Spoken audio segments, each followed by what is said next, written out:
Hello, Matujime, and you're watching Hornbilltv's Prime Time. Now headlines. The Israel Defense Forces announced a targeted strike on Hamas operative inside Gaza's Nasser hospital compound.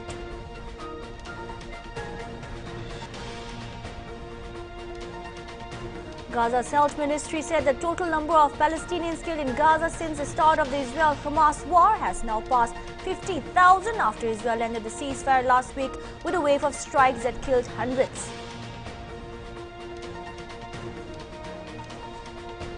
An Alliance air flight carrying 44 passengers, including Himachal Pradesh Deputy Chief Minister Mukesh Agnihotri, overshot the runway during landing in Shimla on Monday.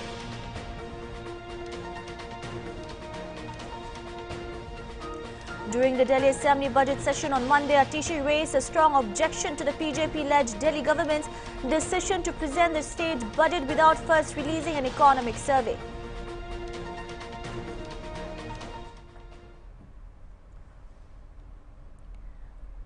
The Israel Defense Forces IDF announced a targeted strike on a Hamas operative inside Gaza's Nasser hospital compound. In a post on X, the IDF stated a key Hamas terrorist who was operating from within the Nasser hospital compound in Gaza was precisely struck. The strike was conducted following an extensive intelligence gathering process and with precise munitions in order to mitigate harm to the surrounding environment as much as possible. The military accused Hamas of using civilian sites as cover, stating Hamas exploits civilian infrastructure while brutally endangering the Gazan population, cynically using an active hospital as a shelter for planning and executing murderous terrorist attacks in a direct violation of international law.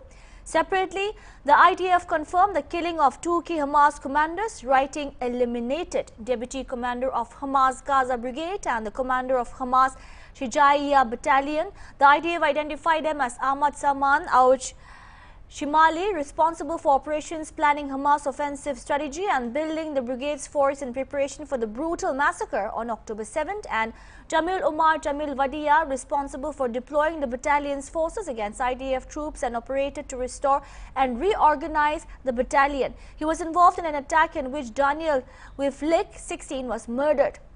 Gaza's health ministry reports 50,021 deaths and 1,13,274 wounded. The Gaza government media office puts the toll over 61,700. In Israel, 1,139 were killed in the October 7 attacks, with more than 200 taken captive.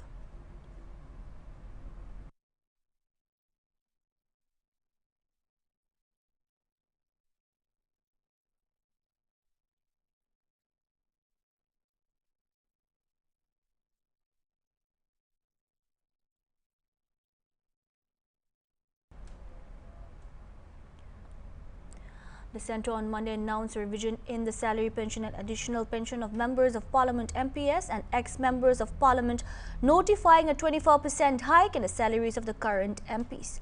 The notification issued by Ministry of Parliamentary Affairs also increased the daily allowance for sitting members and pension and additional pension for every year of service over 5 years for former members. The increase in the salary has been notified in the exercise of the powers granted under the Salary Allowances and Pension of Members of Parliament Act based on the Cost Inflation Index specified in the Income Tax Act of 1961. The monthly salary for MPs has been increased from rupees 1 lakh to rupees 1,24,000, and the daily allowance has been raised from rupees 2,000 to rupees 2,500. The pension for former members of Parliament has been increased from 25,000 per month to rupees 31,000 per month. The additional pension for every year of service over 5 years has been increased from rupees 2,000 per month to rupees 2,500 per month. Karnataka government approves 100% salary hike for CM ministers and MLA. The salary hikes come during the second leg of the budget session 2025 and just days after the Karnataka government's recent approval of a 100% salary increase for its chief minister, ministers and MLAs.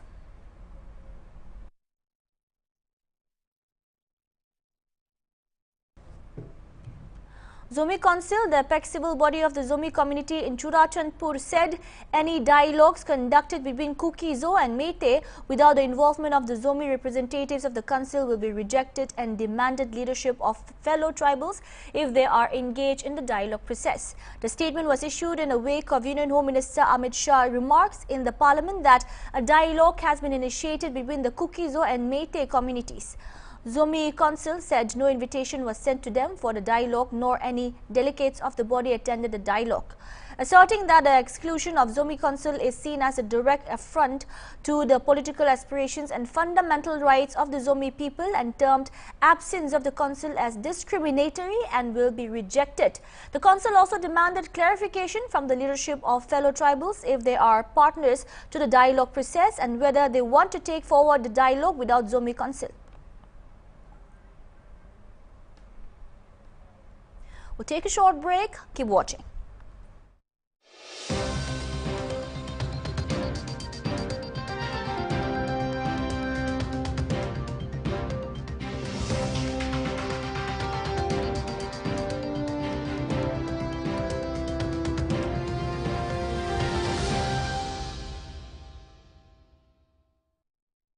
अपनी life ती कुन ब्राजिते मोन ना दिमाग बरा कोय चोरी उठियोना exercise करिबी हलिबे मोन बरा कोय आरो अलप लंबा कमाबे आरो इदिया दिमाग बरा कोय आसे कि दिल कम दिखाबी अपनी जिंदा থাকিব हलिबे मोन न माने अंकल होताय पराठा खाय हलिबे एको नहय दिमाग खाली दे किबा एकटा होले हे बदले हो नागे आरो इदो एक्स्ट्रा निमक किले मोन बरा कोय एक्स्ट्रा निमक नहले खावले की दिमाग बरा कोय खाली एकटा बीमार होय गेना एको खाबले न पारले तो की लाभ आधा लादो हलिबी एने खाबी हलिबी मोन मांगी थाके खाइली तो पूरा ही एदो बरा भाबिबी निजर लाइफ दि हताय दिन हताय सेकेंड कोन जितिबो ভাল हेल्थ होबले मोन बरा बेसी दिमाग चलबले लागे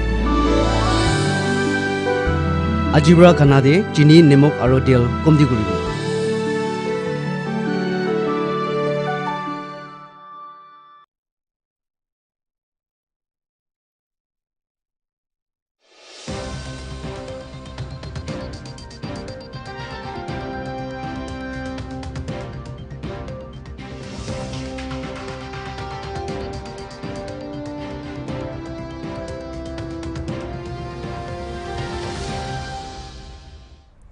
Welcome back.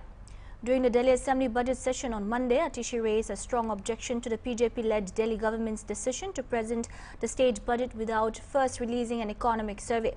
Atishi highlighted that this is a significant departure from established norms followed by other state assemblies and parliament. Atishi pointed out that the absence of an economic survey in Delhi's budgetary process raises serious concerns, especially considering that the last economic survey of Delhi provided comprehensive insights into the capital's economy. She also questioned the government's approach to budget formulation, stating it is surprising how the budget was made without an economic survey.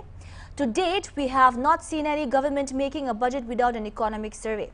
Atishi went further to challenge Delhi Chief Minister Rekha Gupta's statement regarding the delay in CAG audit report and said that CM Gupta had earlier suggested that the CAG audit report has no relevance to the economic survey, a statement Atishi dismissed as inadequate. Atishi stated that Delhi's budget is not made by distributing kheer, it is made from the economic data, and questioned as to how can the government make a budget without understanding the financial health of the state. She further demanded transparency and accountability from the BJP-led Delhi government, urging them to release an economic survey for the people of Delhi before moving forward with the budget. Economic survey उठा के देखेंगे तो उसमें दिल्ली की अर्थव्यवस्था के सारे आंकड़े मौजूद हैं। दिल्ली का स्टेट जीडीपी कितना है, वो कितना बढ़ा है, कितना घटा है, दिल्ली में रहने वाले लोगों की पर कैपिटा इनकम क्या है, उस पर कैपिटा इनकम में उतार हुआ है, चढ़ाव हुआ है, उस पर कैपिटा इनकम को दिल्ली के परिवार किस तरह से खर्च कर रहे हैं, ना सिर्फ इतना, लोगों की आवश्यकताएं क्या हैं, ये सर्वे के माध्यम से पता चलता है। इकोनॉमिक सर्वे के माध्यम से टैक्स कलेक्शन ट्रेंड्स के बारे में पता चलता है। सरकार की फिस्कल सिचुएशन यानी दिल्ली की सरकार मुनाफे में चल रही है कि दिल्ली की सरकार घाटे में चल रही है, पिछले 10 साल में कितना टैक्स कलेक्ट हुआ, क्या वो बढ़ा है कि घटा है, ये सारे आंकड़े इकोनॉमिक सर्वे में होते हैं। इस इकोनॉमिक सर्वे को बजट से पहले क्यों पेश किया जाता है? इसलिए पेश किया जाता है क्योंकि ये इकोनॉमिक सर्वे वो कॉन्टेक्स्ट देता है, वो संदर्भ देता है जिसमें बजट बनाया गया है। अगर हमें पता ही नहीं है कि लोग अपनी पर कैपिटा इनकम से क्या खर्चा कर रहे हैं, दिल्ली के लोग चाहते क्या हैं, तो हम बजट कैसे बनाएंगे? इकोनॉमिक सर्वे का डेटा बजट बनाने के लिए शायद सबसे महत्वपूर्ण डेटा होता है, क्योंकि वो सारे अर्थव्यवस्था के आंकड़े सिर्फ दिल्ली वालों के सामने नहीं, वो सरकार के सामने, फाइनेंस मिनिस्टर के सामने, पूरे कैबिनेट के सामने वो ही आंकड़े इस बात को गाइड करते हैं कि बजट कैसा होना चाहिए। इसलिए ये बहुत अचंभे की बात है कि बिना इकोनॉमिक सर्वे के दिल्ली का बजट कैसे बन गया है।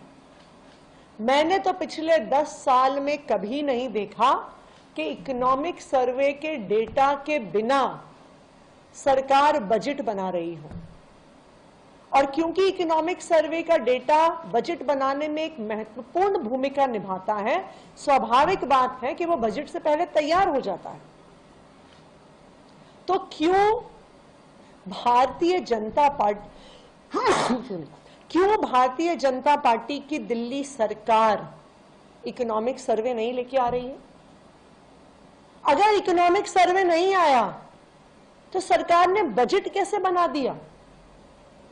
क्या इकोनॉमिक डेटा था इनके पास? क्या इकोनॉमिक एनालिसिस था जिसके आधार पे बजट बना है? आज तो ये सवाल उठ रहा है कि क्या भारतीय जनता पार्टी को सरकार चलानी आती है? क्या उनको बजट बनाना आता है? आज दिल्ली की मुख्यमंत्री रेखा गुप्ता जी ने बयान दिया सदन पटल पे कि इकोनॉमिक सर्वे इसलिए नहीं आया क्योंकि अभी सीएजी के ऑडिट नहीं हुए हैं। सीएजी ऑडिट रिपोर्ट्स का इकोनॉमिक सर्वे से कोई भी लेना देना नहीं है। तो जिस प्रकार इकोनॉमिक सर्वे को छुपाया गया है, जिस प्रकार इकोनॉमिक सर्वे को सदन पटल पे प्रस्तुत नहीं किया गया, और उसके बाद जब विपक्ष ने इस मुद्दे पे चर्चा करने की कोशिश करी तो विधानसभा अध्यक्ष ने पहले 15 मिनट के लिए सदन स्थगित कर दिया और उसके बाद बिना बिजनेस पूरे हुए उन्होंने हाउस को स्थगित कर दिया कल तक के लिए। तो मैं ये जानना चाहती हूं कि क्यों इकोनॉमिक सर्वे विधानसभा के पटल पे प्रस्तुत नहीं हो रहा है। इकोनॉमिक सर्वे में ऐसा क्या है जो भारतीय जनता पार्टी छुपाना चाह रही है? और मैं तो मुख्यमंत्री से यह भी पूछना चाहूंगी, क्या आपने बजट बनाने से पहले इकोनॉमिक सर्वे पढ़ा कि नहीं पढ़ा? और अगर नहीं पढ़ा तो आपने बिना इस इकोनॉमिक एनालिसिस के दिल्ली का बजट कैसे बना दिया?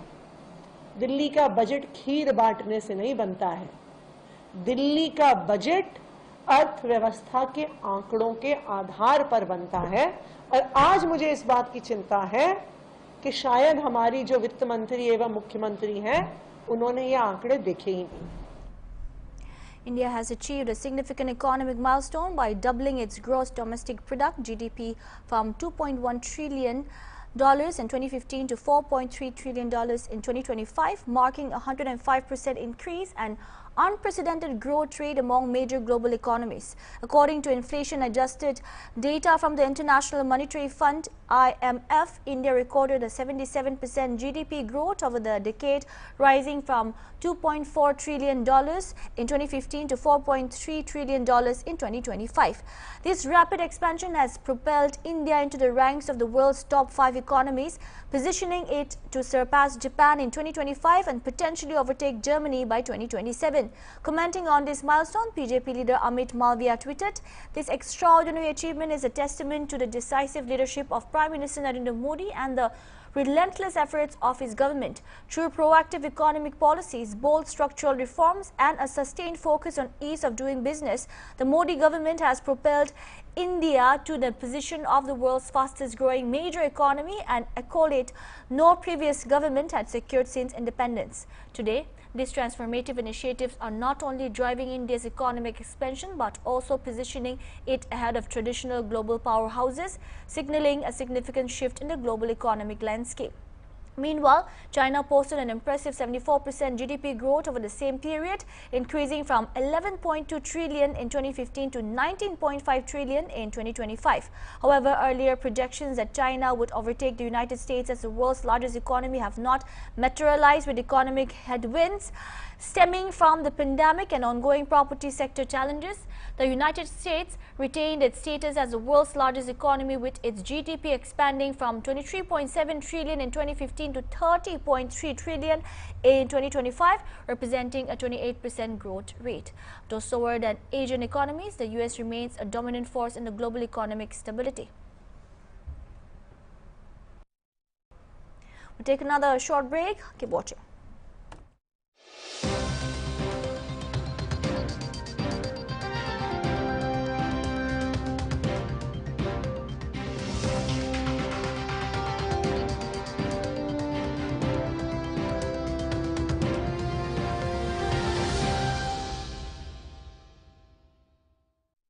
यशस्वी प्रधानमंत्री श्री नरेंद्र मोदी के मार्गदर्शन और मुख्यमंत्री योगी आदित्यनाथ के कुशल नेतृत्व से महाकुंभ पर ऐसी छाप पड़ी कि श्रद्धालुओं की संख्या के सारे रिकॉर्ड टूट गए। श्रद्धालुओं में 25 देशों और 5 महाद्वीपों से आए विदेशी तीर्थ यात्री भी रहे, जिन पर सनातन आस्था का गहरा प्रभाव दिखा।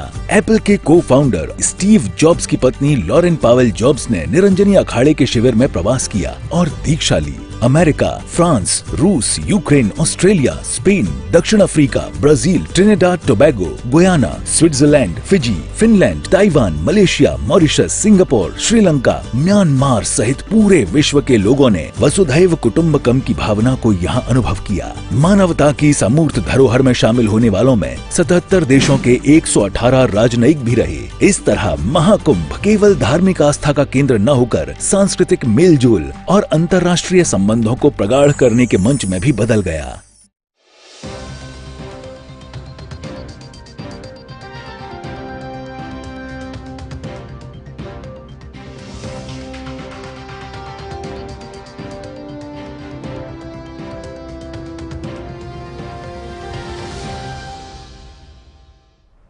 Welcome back. An Alliance Air flight carrying 44 passengers, including Himachal Pradesh Deputy Chief Minister Mukesh Agnihotri and State's Director General of Police DGP Atul Verma, overshot the runway during landing in Shimla on Monday. However, a pilot's quick response averted a major tragedy. The flight had taken off from Delhi after routine checks, and engineers are inspecting the aircraft to determine if there was a technical glitch. Airport authorities said the runway is small and we cannot deny this fact. As a layman, I can say that while landing, the plane did not touch the ground where it was supposed to and came to the end of the airstrip. Agnihotri said. Following the incident, Himachal Pradesh Deputy Chief Minister Agnihotri said that the plane failed to land at the usual spot and instead overshot the runway. He added that the aircraft turned sharply at the end and came to a halt only after strong brakes were applied. बता सकते हैं, लेकिन मुझे ये मालूम है कि हम दिल्ली से शिमला मॉर्निंग की फ़्लाइट से आए आज, और उसकी लैंडिंग में कोई प्रॉब्लम ज़रूर हुई है। और शिमला का एयरपोर्ट छोटा एयरपोर्ट तो है, इससे तो इनकार नहीं किया जा सकता, और रनवे छोटा है। और एक लेमैन के नाते मैं ये कह सकता हूँ कि क्योंकि टेक्नोलॉजी जो है वो नहीं मुझे मालूम, मुझे ये लगता है कि जो प्लेन जब लैंड हो रहा था तो वो ग्राउंड जहाँ टच करना चाहिए उसको शायद वहाँ उसने टच नहीं किया होगा, और इसलिए जो है वो स्पीड से निकल गया और वो उस पॉइंट तक आ गया जहाँ जो है रनवे ख़त्म हो गया। तो रनवे जहाँ ख़त्म हुआ वहाँ उससे पहले ही टर्न हो जाता है, टर्न होके वो पॉइंट पे आता है शिमला में जहाँ रोका जाता है प्लेन को। लेकिन वो जो स्टड्स लगा रखे हैं वहाँ पे ग्राउंड ख़त्म होने के, तो ये प्लेन उसको पार कर गया था। तो उससे आगे तो खाली, थोड़ा सा खाली लोकेशन है। तो मैं यही समझता हूँ कि रनवे शॉर्ट पड़ गया या लैंडिंग में मानकों के मुताबिक लैंडिंग नहीं हुई होगी और काफ़ी ज़ोरदार तरीके से ब्रेक लगी है और उसको पर्टिकुलर पॉइंट पे रोका गया। और उसके बाद 20-25 मिनट हम प्लेन में ही रहे और हमें ये कहा था कि अब टैक्सी को बुला के आपको वहाँ पहुँचाया जा रहा है, लेकिन फिर उसके बाद उसी प्लेन से धीरे से उसको आगे ले जाके पार्क किया। फिर धर्मशाला की फ़्लाइट उन्होंने रद्द की। हमारे MLAs ने धर्मशाला से शिमला आना था, वो सारे आज गाड़ी। Justice Yashwant Verma, the Delhi High Court judge at whose home a pile of burnt cash was discovered on Holi after a fire was put out, has been removed from active duty with immediate effect till further orders. Delhi High Court Chief Justice D.K. Upadhyay said Monday morning. According to the Delhi High Court website, Justice Verma, appointed in October 2021, heads a division bench dealing with matters relating to sales tax, goods and services tax, company appeals, etc. This follows the Supreme Court forming a 3-member committee consisting of the Chief Justices of the Punjab and Haryana, Himachal Pradesh and Karnataka High Courts to investigate the matter. Justice Verma said last week neither he nor any members of his family kept money in the outhouse. A structure he said is disconnected from the main residence, is kept unlocked and can be accessed by anybody else. He also declared himself truly shocked and claimed a conspiracy against him. Justice Verma also said his family cash withdrawals are documented and always through regular banking channels, the use of UPI applications and cards. The controversy around Justice Verma broke last week when news of the cash was made public and the Supreme Court Collegium decided to return him to the Allahabad High Court. The proposed transfer invited sharp observations about the need for a thorough inquiry. Among those critics was senior advocate Haris Salve, who told NDTV the collegium system is not equipped to deal with such issues and argued the transfer should be put on hold till the facts are established. The Supreme Court later said Justice Verma's transfer was unrelated to inquiries into the pile of money found at his home, blaming misinformation and rumors, and announced an in-house probe. Meanwhile, a report filed by the Delhi High Court has been made public, including photographs and videos by the Supreme Court in an unprecedented move to ensure transparency.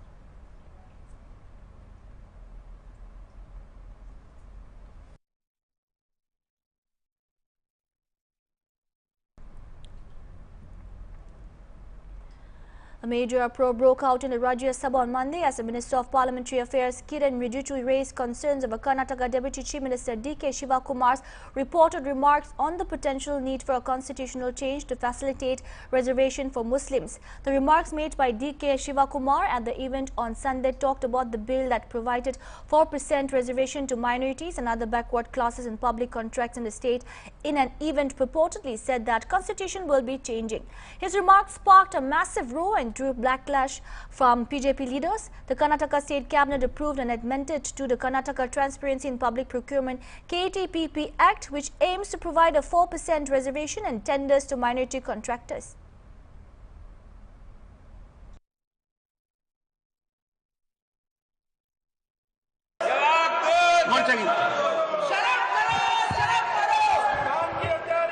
Honorable Chairman sir, एक minute में बोलते, एक minute sir, why I have to, एक minute sir, it is not our intention to disrupt this 0 hour. That's all we have for now. Keep watching Hornbilltv. Good night.